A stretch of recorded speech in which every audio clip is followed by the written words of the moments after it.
আজকে আমরা সবাই মিলে ঈদের জন্য নকশি পিঠা বানাবো। তাই প্রমার মা আজ এই চালের গুঁড়ার মধ্যে লবণ মাখিয়ে গোল গোল ফুটবল বানাচ্ছে। তবে এই ফুটবল কিন্তু মাঠে যাবে না, এই ফুটবল যাবে ফুটন্ত গরম পানিতে। কারণ এই ফুটন্ত গরম পানিতে যখন এই গোল গোল বলগুলা দিবে না, তখন এক ধরনের সিদ্ধ হবে। ওই সিদ্ধটা দিয়েই আমরা আজ পিঠা বানাবো। আর এই বল বানানো, সিদ্ধ করা, গোলা বানানো, এই সবটা না প্রমার মাই খুব সুন্দরভাবে পারে। প্রমা কিন্তু শুধু বসে বসে ভিডিও করছে না, মাঝে মাঝে প্রমার মায়ের মিষ্টি মিষ্টি বকাও শুনছে।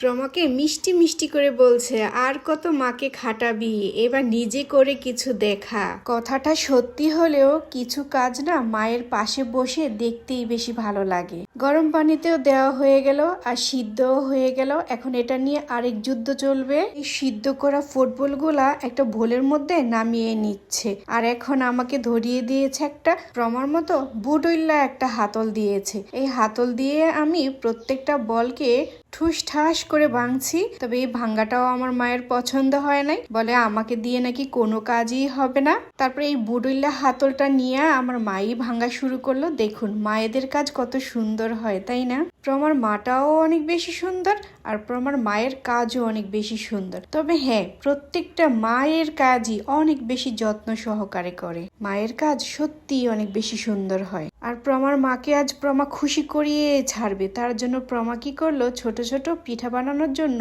এখানে রুটি বানাচ্ছে। এই রুটিটা কিন্তু বেশ মোটা হয়, কারণ এই নকশি পিঠা বানানোর জন্য একটা মোটা বানাতে হয়। প্রমা রুটি বানানো দেখে কিন্তু প্রমার মা খুশি হয়েছে। তারপর শুরু করে দিল পিঠা বানানোর কথা।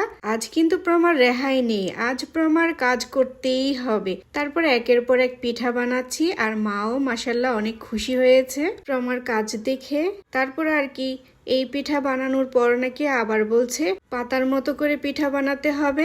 এখন পাতার মতো পিঠা বানানো শুরু করলাম। পাতার মতো পিঠা আবার দেখে প্রমার মা বলল, এটা নাকি পুরাই প্রমার নাকের মতো বোচা বোচা হচ্ছে, আর একটু সুন্দর করে বানাতে, আর একটু খাড়া খাড়া করে বানাতে, তাহলে নাকি পিঠাটা খেতে অনেক বেশি মচমচে হয়। দেখুন তো এই পাতা পিঠাটা কি সুন্দর হয়েছে না? এটা প্রমার মায়ের কাছে পছন্দ হয় নাই, এটা নাকি প্রমার নাকের মতো বোচা হয়েছে। এখন আবার খাড়া খাড়া করে বানাচ্ছি। এই পিঠাটা নাকি খেতে অনেক বেশি মজা। দেখি এবার প্রমার মা খুশি হয় কি না এই পিঠাটা দেখে। হ্যাঁ, এবারের পিঠাটা দেখে প্রমার মা অনেক বেশি খুশি হয়েছে, বলে সবগুলাই পাতা পিঠাই বানাতে হয়েছে। এবার প্রমার মাকে খুশি করাতে যাইয়া এবার পুরা সবগুলাই নাকি পাতা পিঠা বানাতে হবে। আজ আর রক্ষা নেই। তবে প্রমার মা কিন্তু বসে নেই, মায়ের কাজ তো মা করেই যাচ্ছে।